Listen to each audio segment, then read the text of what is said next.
Chapter 7. So the king and Haman came to dine with Queen Esther.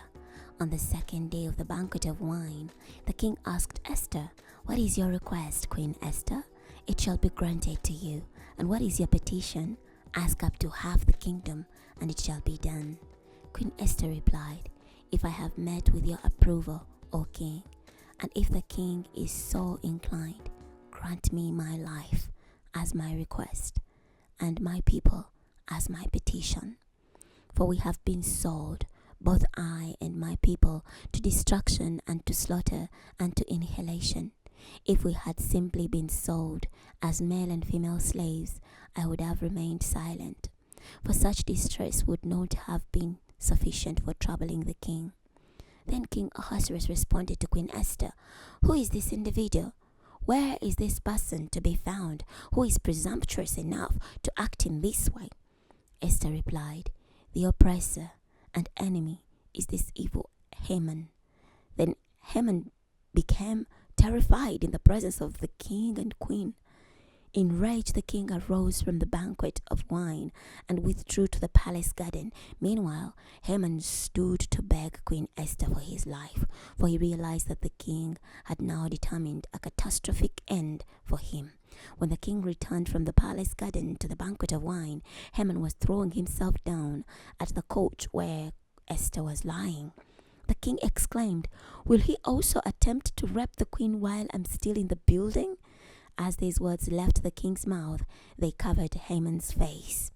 Harbona, one of the king's eunuchs, said, "Indeed, there is the gallows that Haman made for Mordecai, who spoke out in the king's behalf. It stands near Haman's home and is 75 feet high." The king said, "Hang him on it." So they hanged Haman on the very gallows that he had prepared for Mordecai. The king's rage then abated. Chapter 8. On that same day, King Ahasuerus gave the estate of Haman, that adversary of the Jews, to Queen Esther. Now Mordecai had come before the king, for Esther had revealed how he was related to her. The king then removed his signet ring, the very one he had taken back from Haman, and gave it to Mordecai. And Esther designated Mordecai to be in charge of Haman's estate. Then Esther again spoke with the king.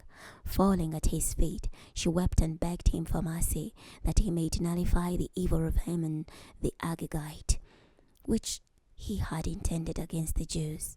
When the king extended to Esther the gold scepter, she arose and stood before the king.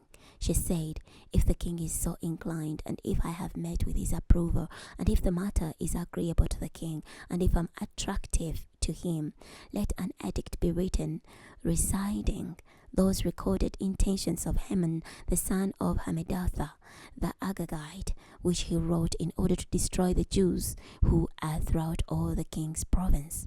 For how can I watch the calamity that will befall my people, and how can I watch the destruction of my relatives?"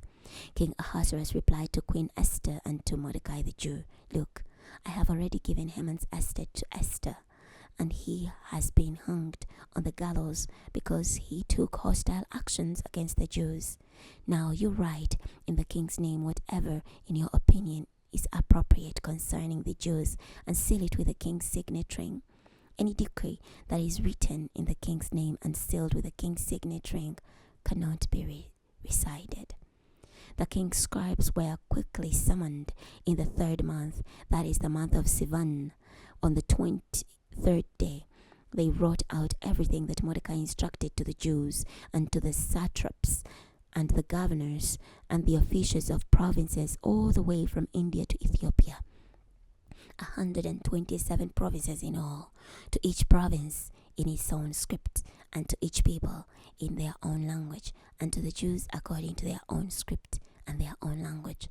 Mordecai wrote in the name of King Ahasuerus and sealed it with the king's signet ring. He then sent letters by couriers and horses, who rode royal horses that were very swift.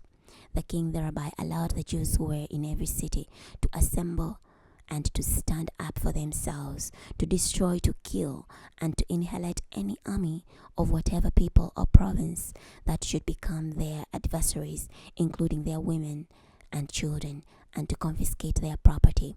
This was to take place on a certain day throughout all the provinces of King Ahasuerus, namely on the 13th day of the 12th month, that is the month of Adar. A copy of the edict was to be presented as law throughout each and every province and made known to all peoples, so that the Jews might be prepared on that day to avenge themselves from their enemies. The couriers who were riding the royal horses went forth with the king's edict without delay, and the law was presented in Susa, the citadel, as well. Now Mordecai went out from the king's presence in a purple and white royal attire, with a large golden crown and a purple linen mantle. The city of Susa shouted with joy, for the Jews there was radiant happiness and joyous honor.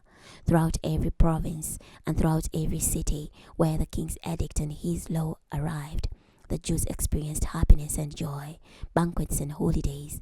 Many of the residents' peoples pretended to be Jews, because the fear of the Jews had overcome them. We're stopping here today. Next time we're going to start from Esther chapter 9. I'll see you then.